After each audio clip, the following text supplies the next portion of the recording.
Kisah tiga buah apel. Wahai Amirul Mukminin, gadis yang terbunuh itu adalah istri hamba. Ayahnya adalah paman hamba sendiri. Ayahnya menyerahkannya kepada hamba untuk dinikahi saat ia masih kecil. Kami hidup bersama dan Allah Subhanahu wa taala menganugerahkan tiga orang putra kepada kami. Istri hamba sangat baik dalam melayani hamba sehingga hamba pun sangat mencintainya. Sebulan yang lalu, ia sakit parah dan keadaannya tidak membaik. Namun, karena hamba merawatnya dengan baik, dengan mendatangkan tabib, akhirnya dia sembuh. Suamiku, aku sangat menginginkan buah apel, sekalipun satu gigitan saja. Setelah itu, aku rela untuk mati. Pinta istri hamba pada suatu hari tatkala ia hendak berangkat mandi. Baiklah, dengan izin Allah, keinginanmu akan kukabulkan, kata hamba. Hamba pun pergi ke kota saat itu juga dan mencari buah apel.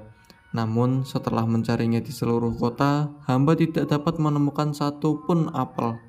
Bahkan, hamba sudah berniat akan membelinya sekalipun untuk satu buah apel seharga 1 dinar. Karena tidak juga menemukan yang hamba cari, akhirnya dengan kesal hamba pulang ke rumah dan malam itu hamba habiskan dengan memikirkan buah apel.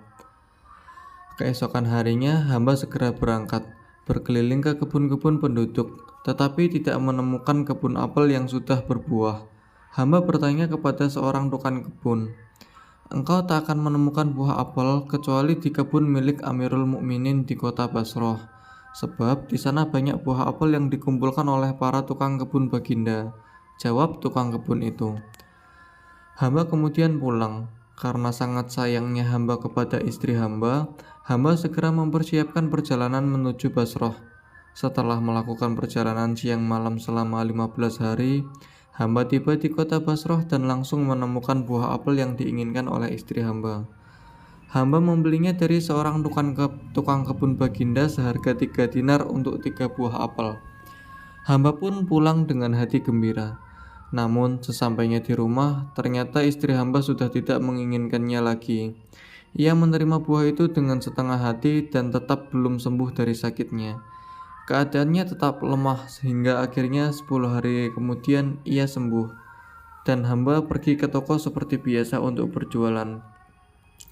Pada suatu hari saat hamba sedang duduk di toko hamba, lewatlah seorang budak hitam tinggi besar sambil memegang sebuah apel yang menurut hamba itu adalah buah yang hamba dapatkan dari kota Basroh.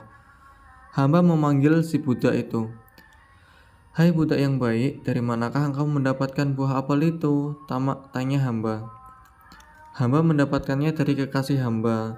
Ia sedang sakit dan hari ini hamba menjenguknya. Hamba melihat ada 3 buah apel di samping tempat tidurnya.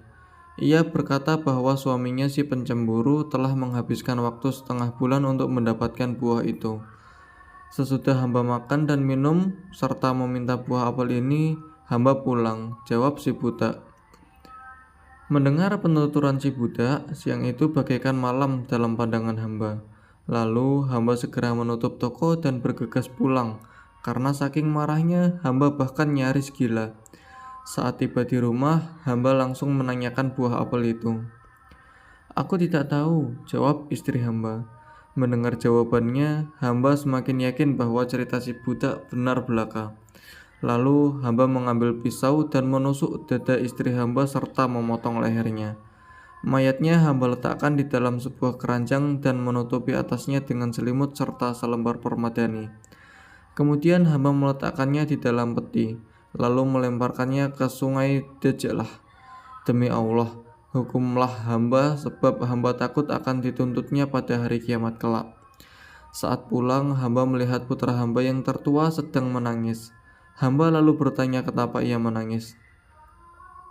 "Wahai ayah, pagi ini aku telah mengambil 1 dari 3 buah apel milik ibu," kata anak hamba bercerita. "Aku membawanya ke pasar bersama adik-adikku. Tiba-tiba ada seorang budak hitam tinggi besar merebut apel itu dariku. Ia bertanya, 'Dari mana engkau mendapatkan apel ini?' Aku jawab, 'Demi Allah, budak yang baik, apel itu didapatkan oleh ayahku setelah pergi selama setengah bulan untuk diberikannya kepada ibuku yang sedang sakit keras. Kembalikanlah kepadaku.' Namun budak itu tetap tidak mempedulikan kami. Bahkan saat kami memohon untuk kesekian kalinya, ia menamparku dan segera berlalu. Kami sangat takut terkena murka ibu. Mendengar penuturan anak itu, hamba sadar bahwa hamba telah melakukan kesalahan dengan membunuh istri hamba. Ia tidak patut menemui kematian sekejam itu. Rupanya si budak telah berbohong dan menfitnah istri hamba. Hamba lalu menangis sejadi-jadinya, dan putra hamba juga turut menangis. Lalu datanglah mertua hamba ini yang tidak lain adalah paman hamba sendiri. Kepadanya hamba menceritakan kejadian yang sebenarnya.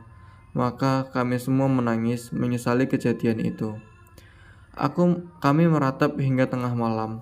Kami berduka hingga 3 hari, menyayangkan istri hamba yang tewas akibat ketidakadilan. Semuanya disebabkan oleh si budak laknat itu. Demikianlah cerita hamba, wahai Amirul Mukminin. Maka demi leluhur baginda, hukumlah hamba. Demi Allah, sumpah Khalifah Harun ar-Rasyid, aku tidak akan menghukum siapapun kecuali budak terkutuk itu. Wahai Ja'far, carilah budak itu dan bawa ia ke hadapanku. Jika tidak, maka kepalamu lah yang akan kupancung. Rupanya, pagi sudah mulai tampak. Ratu Syahrazad menghentikan ceritanya.